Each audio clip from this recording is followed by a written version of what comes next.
Tracy Mulroy, who is going to initiate our next session. Thank you, Tracy. Thank you, Dr. Tosi. I am Tracy Mulroy, or as I like to call myself, the other Tracy, to distinguish myself from Tracy Hart. I am a former long-term board member of the OI Foundation, and I currently serve as the chair of the Jamie Kendall Fund for OI Adult Health, as well as on the External Advisory Committee for the BBDC, or the Brittle Bones Disease Consortium. I said to Dr. Tosi this morning that even as involved as I am with the OI Foundation, I still don't fully understand PCOR, so I'm really excited about this this afternoon and to learn a lot more. So I hope you'll join me in listening to this presentation, which explains what PCOR is and how it's different from traditional research paradigms. And I now have the pleasure of introducing Courtney Clyatt. She is a senior program officer for the Eugene Washington PCORI Engagement Awards at the Patient-Centered Outcomes Research Institute, or PCORI. Ms. Clyatt is responsible for strategic decision-making and high-level management and monitoring of the program, its funded projects, and program activities that advance PCORI's engagement mission. She serves as the program officer for the OI Foundation's PCORI Award entitled Improving Patient-Centered Outcomes, Expanding Engagement of the Osteogenesis Imperfecta Community. And with that, I turn it over to Courtney. Thank you so much, and take it away. Great. Thank you so much, Tracy.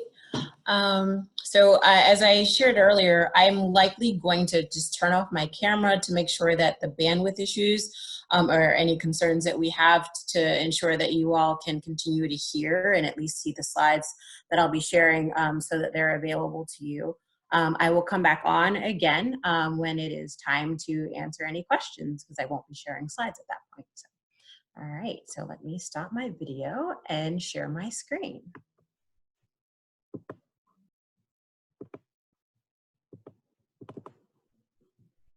Okay, I hope you're all looking at my screen and you're able to see the slides. So good afternoon, and thank you for the introduction again, Tracy, and thank you again to Dr. Tosi, Tracy Hart, Erica, and Rachel and Michael and all of the OIF staff who've made this possible. I'm pleased to speak with you today and tell you a bit more about what makes patient-centered outcomes research, or PCOR, different from the traditional research paradigm. And basically, really at the heart of it is the fact that patients are partners with researchers instead of just being subjects.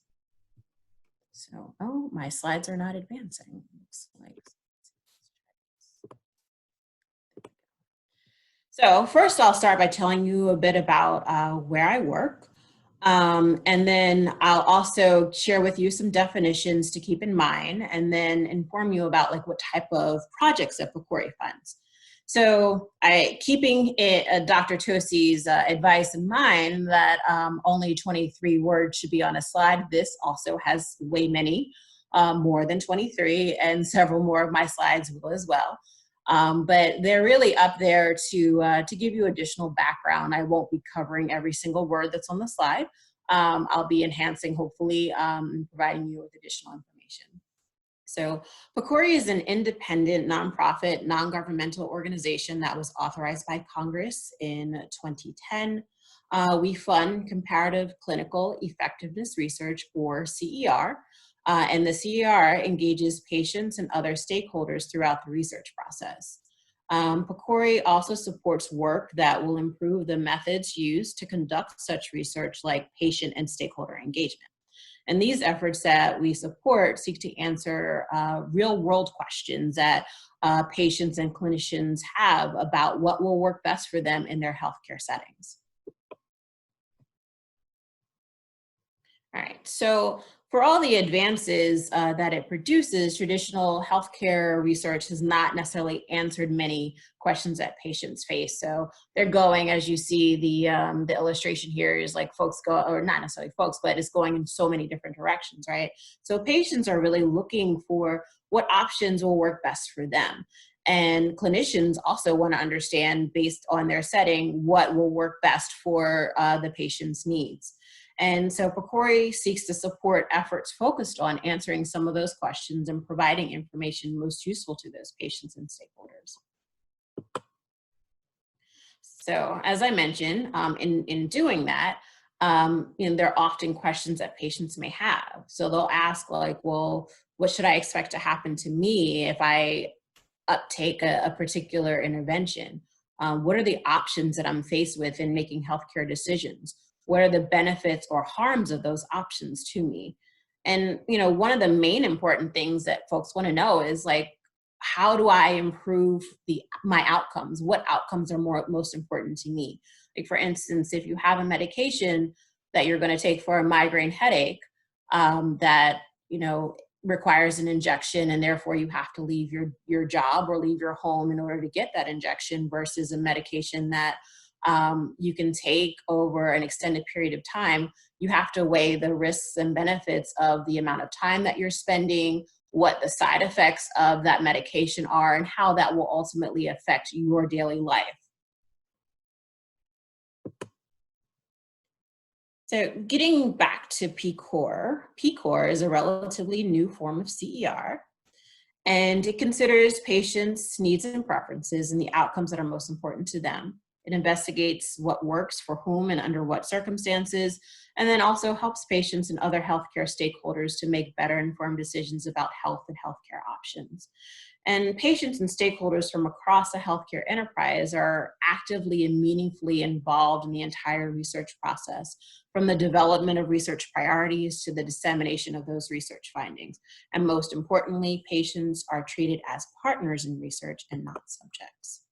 So some definitions to keep in mind are patient-centered outcomes, which refer to a health result that matters to patients. Patient-reported outcomes refer to any report about a patient's health condition that comes directly from that patient without any interpretation from anyone else, particularly the clinician. And then patient and stakeholder engagement, which refers to including patients and other healthcare stakeholders in that research process.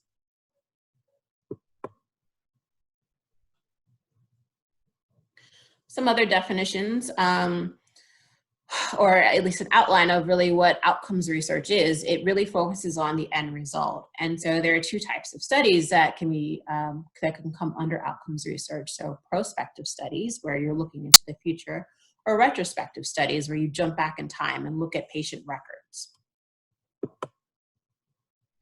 And then getting back to really the definition of CER and breaking that down a little further. So CER is comparative effectiveness research.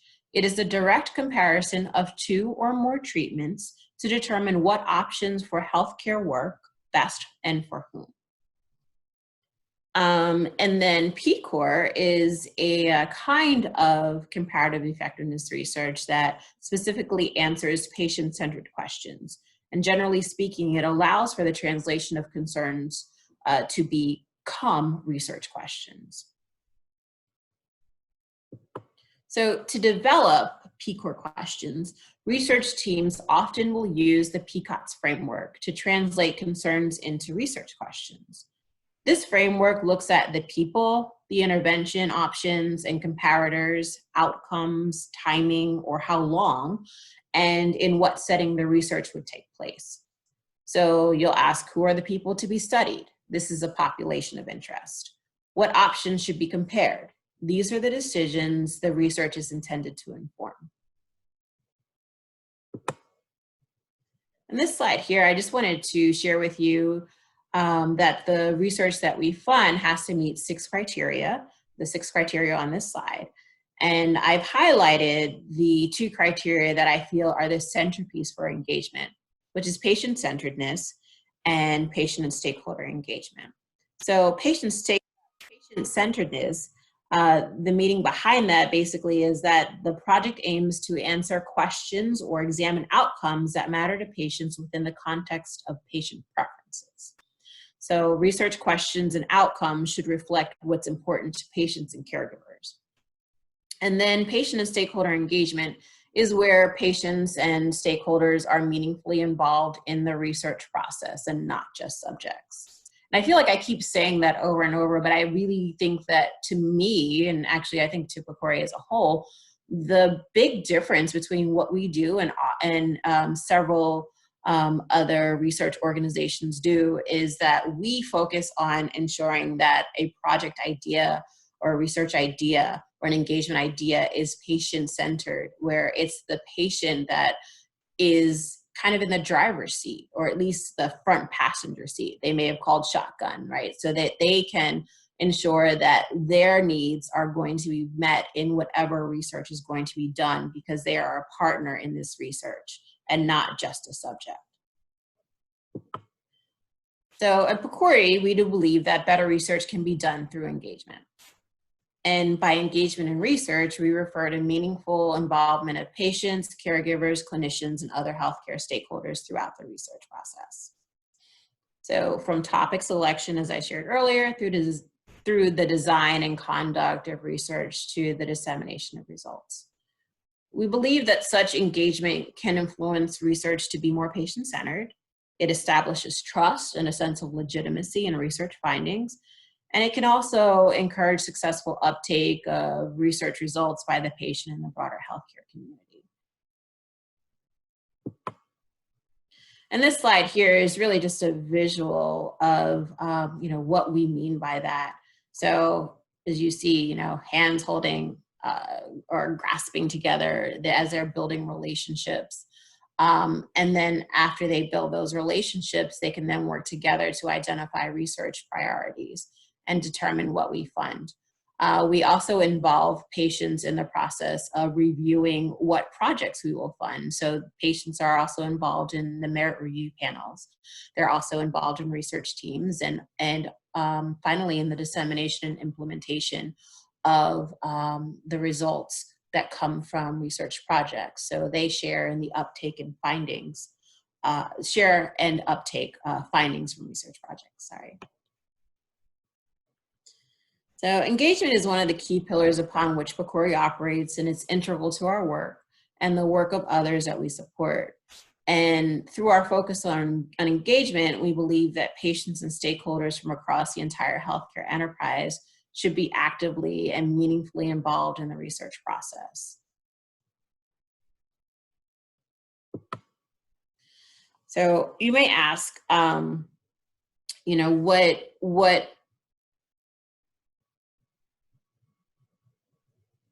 you may ask who our audience is and who the stakeholders are that we involve in this. And so this slide just gives you a visual of who we consider to be our stakeholders. So of course, patients are at the center, but we also work with patient and caregiver advocacy organizations. We work with hospital systems, clinicians, policymakers, payers, industry, purchasers, and training institutions. And at PCORI, we do understand that a broad range of communities have a stake in the effectiveness of our healthcare system. And so that's why we involve all these folks in the process of helping us to identify which specific research areas we'll focus on. And we also look to them to help guide some topic prioritization. And, we do keep in mind that several people kind of straddle various categories. So, a person can be both a clinician and a patient. And so with that, we do recognize that individuals can carry several different hats, and we find it valuable to recognize all of the perspectives that our participant has experienced across the healthcare continuum, and we ask them to bring that into their participation in research and engagement. And so thank you for listening. I will be coming back a little later this afternoon to talk to you a little bit more about ways that you can engage with PCORI. And I will stop sharing and I can come on now for any questions that you may have based on some of the information that I've shared. That was just great. Thank you so much. Very much appreciated to understand your basic perspectives. To everyone who's listening in, we would urge you either to unmute and ask questions, or if you want, Michael is an extraordinary MC. We can also take perspectives from the chat box. I'm going to start off to get the ball rolling and ask Courtney a question. So here's my a little bit of a push. A core tenet of PCORI methodology is including patients as partners. Mm-hmm. But could you give us some examples of how that's been done and what it really looks like in practice? Yeah, you know, when you're considering partnership, you want to make sure that there has been a level setting. So often, many of the engagement practices involve ensuring that egos are checked at the door. So, you know, yes, I understand you may have several letters behind your name as your credentials because you've had so much schooling. But as a researcher, it's important to keep in mind that the patient is an expert in their life. And so just understanding and having that mutual respect for patients. Also ensuring that patients are compensated for their time. And in several cases with PCORI studies, patients have helped to drive what the focus of the research is.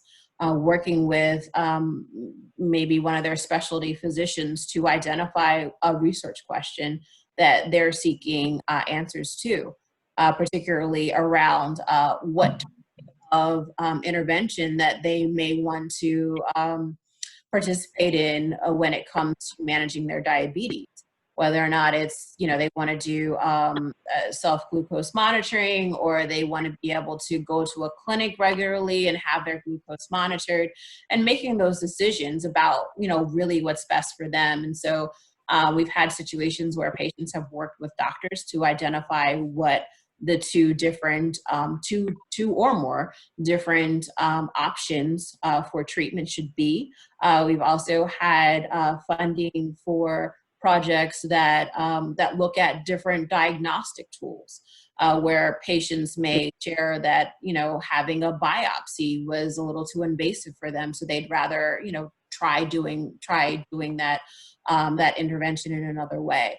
And I think the main thing that really is at the crux of the concept of patient-centeredness or patient engagement and stakeholder engagement is ensuring that those who are participating in a research study, that they're looked at as partners, and that they're also compensated for the time that they're giving to participating in the study. Am I still on, Michael? You are, but I actually have some other questions for you. Thank you so much. Yeah. So one other question we have, and again, if you have any questions, feel free to put them into the chat box. We were thinking about is, how exactly do you identify outcomes that are relevant to patients? So, you know, it really means that you have to have some sort of engagement or conversation or communication with patients to identify to them what's important. You know, there have been several projects that under the engagement umbrella at PCORI where we, and I'll talk a little bit more about these later this afternoon, where we funded projects under the Engagement Award program and also the Pipeline and Proposal program, where people were working towards identifying research questions. And we've had a few situations where researchers come in thinking that they want to study, but then when they engage that community of patients, they hear from the patients like, no, that doesn't even matter to me. Like, I understand you may want to focus on the fact that I have some health outcomes coming from sepsis, but I want you to look at these other things that are more important to my life. And so, you know, it wasn't until the researcher actually engaged in communication, whether it be written communication or focus group communication, or even survey communication with patients as well as other clinicians, that researcher realized that the answer, the research questions he was looking for wasn't something that even mattered to those patients. Great, thank you so much. I actually see we have a question here in the chat feature if you would like to go ahead, or I can read it to you. Oh, I didn't see it. So You just got it. all right, let me see if I can open the chat. You know what? I'm going to start reading it, and if you get it, Okay. you can just I got interrupt it, me. Michael. Oh, So perfect. what role do patient-reported outcomes, outcome measures play in PCOR, and should researchers be using existing PROMs or patient-reported outcome measures, or create specialized ones to address the outcome of interest for the patients and stakeholders? I think that patient-reported outcomes are a huge part of PCOR. You need to be able to clearly hear from patients about what has resulted from a particular, whether or not it be a particular medication that they've taken or a particular procedure that they've undergone. It's important to hear from them about, the impact that this has had on them. Whether, for instance, I can go back to like a migraine medication, where a migraine medication, you take it and it takes away your migraine, but you're exhausted for 5 hours and unable to do your daily chores or to be able to engage and communicate with family members. And so, those patient-reported outcome measures will help you, I think, in the process of identifying what your ultimate outcomes would be with a research project. And you keep those in mind as you're developing what particularly referring back to the PICOTS framework, what the outcomes that you're seeking are going to be. So I think that they line up quite nicely, and they play a role in you being able to ultimately answer the outcomes that you're going to be seeking in your research project. Michael, I have a quick question. So just because you've really introduced a new concept, which is one of in paying community members who participate in research. We, as part of our PCORI grant, are in fact paying people who are sitting on our committees, but we certainly I cannot imagine a budget where we were actually reimbursing everyone participating in a large study. Can you just take me around that? I'm having a little trouble quite understanding the goals of PCORI on that line. I think it's important that when you consider compensation, the compensation isn't at the same time like a coercion, right? So you don't want to offer like an exorbitant amount, but you do want to take into account the fact that patients and community members have had to stop doing, what they may normally be doing. They may have needed to take some time away from their work in order to participate either in conversations and focus groups, or in receiving whatever the intervention would be in that research project. Often, there's no specific dollar amount necessarily that's attached to that compensation. PCORI does have a patient and stakeholder compensation framework, which I think is useful to communities that aren't so familiar with that concept of paying people for their time. But it certainly also, that payment or that compensation can come in the form of, particularly with our engagement awards, can come in the form of providing babysitting, providing food, providing transportation as well to get to and from meetings, as well as also then providing for time. Our research projects are highly, highly funded. And so the research projects should then, and are required to include some form of compensation for patients. I just want to be sure everyone on the program, on the call, sees that. It's really revolutionary to a certain extent, and ever so respectful. Thank you very much. Well, amazingly, not my